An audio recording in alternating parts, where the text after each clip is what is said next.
Earthquakes have always been a terrifying phenomenon, and they've become more deadly as our cities have grown, with collapsing buildings posing one of the largest risks.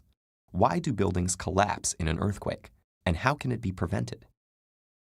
If you've watched a lot of disaster films, you might have the idea that building collapse is caused directly by the ground beneath them shaking violently, or even splitting apart.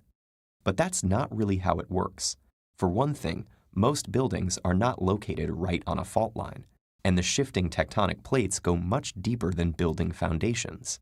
So what's actually going on? In fact, the reality of earthquakes and their effect on buildings is a bit more complicated. To make sense of it, architects and engineers use models, like a two-dimensional array of lines representing columns and beams, or a single-line lollipop with circles representing the building's mass. Even when simplified to this degree, these models can be quite useful, as predicting a building's response to an earthquake is primarily a matter of physics. Most collapses that occur during earthquakes aren't actually caused by the earthquake itself. Instead, when the ground moves beneath a building, it displaces the foundation and lower levels, sending shock waves through the rest of the structure and causing it to vibrate back and forth. The strength of this oscillation depends on two main factors: the building's mass, which is concentrated at the bottom, and its stiffness, which is the force required to cause a certain amount of displacement. Along with the building's material type and the shape of its columns, stiffness is largely a matter of height. Shorter buildings tend to be stiffer and shift less, while taller buildings are more flexible. You might think that the solution is to build shorter buildings so that they shift as little as possible. But the 1985 Mexico City earthquake is a good example of why that's not the case. During the quake, many buildings between 6 and 15 stories tall collapsed. What's strange is that while shorter buildings nearby did keep standing, buildings taller than 15 stories were also less damaged. And the mid-sized buildings that collapsed were observed shaking far more violently than the earthquake itself. How is that possible?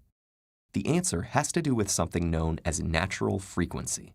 In an oscillating system, the frequency is how many back-and-forth movement cycles occur within a second. This is the inverse of the period, which is how many seconds it takes to complete one cycle.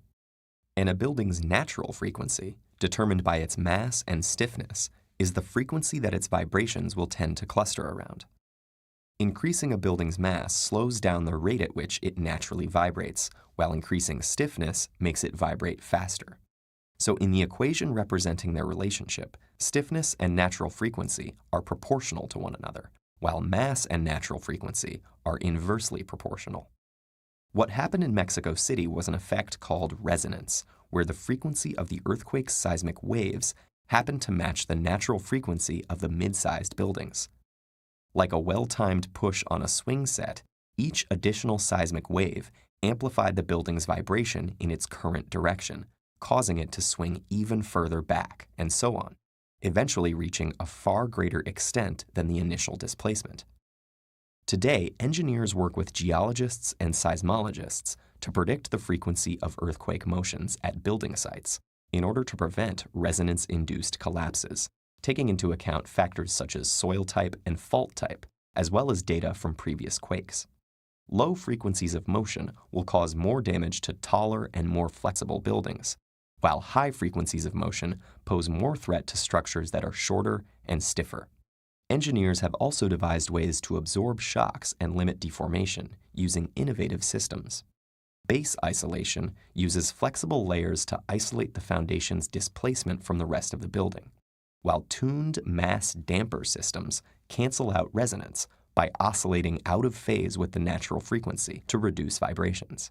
In the end, it's not the sturdiest buildings that will remain standing, but the smartest ones.